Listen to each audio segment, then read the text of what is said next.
2026-27 অর্থবছরে প্রস্তাবিত বাজেটে আবাসন খাতে বিনিয়োগকৃত কালো টাকা প্রদর্শনে সুযোগ দেওয়া হয়েছে। তবে এজন্য আওয়ামী লীগ সরকারের মতো বিশেষ কর সুবিধা দেওয়া হয়নি।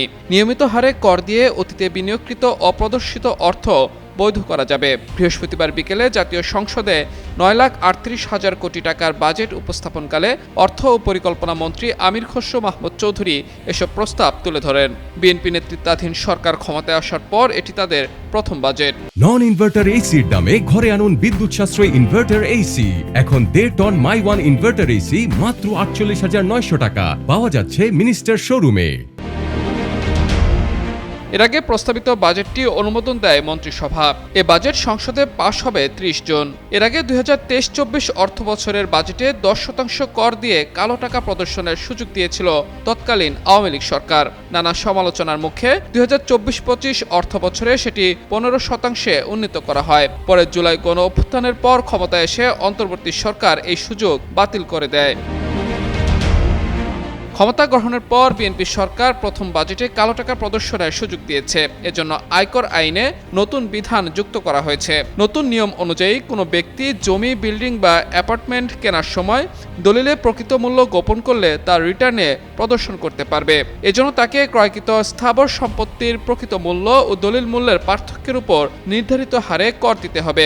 ব্যক্তি শ্রেণীর করদাতাদের জন্য যা 30%।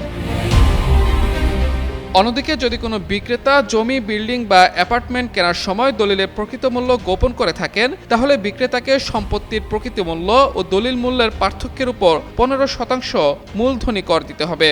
তবে এক্ষেত্রে কিছু শর্ত জুড়ে দেওয়া হয়েছে।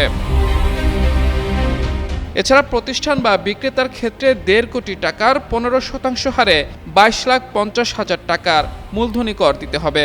আর আয়কর দপ্তর যদি ফ্ল্যাটের প্রকৃত বিক্রয় মূল্য উদ্ঘাটন করে এবং তখন বিক্রেতা ব্যক্তি বা প্রতিষ্ঠান রিটার্নে এটি ঘোষণা দিতে চায়, তবে তাকে আরও 4 লাখ টাকা জরিমানা পরিশোধ করতে হবে।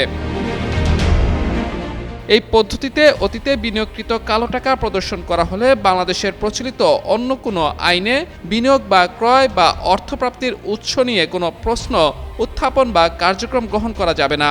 তবে স্বপ্রণোদিত ঘোষণার আগে বাংলাদেশের কোনো আদালত যদি ঘোষণাকারীকে অপরাধমূলক কার্যকলাপের জন্য দোষী সাব্যস্ত করে বা ব্যক্তির বিরুদ্ধে মামলা চলমান থাকে, তাহলে ওই ব্যক্তি আইনের এই সুবিধা গ্রহণ করতে পারবেন না। মাহমুদুর রহমান, যুগান্তর নিউজ।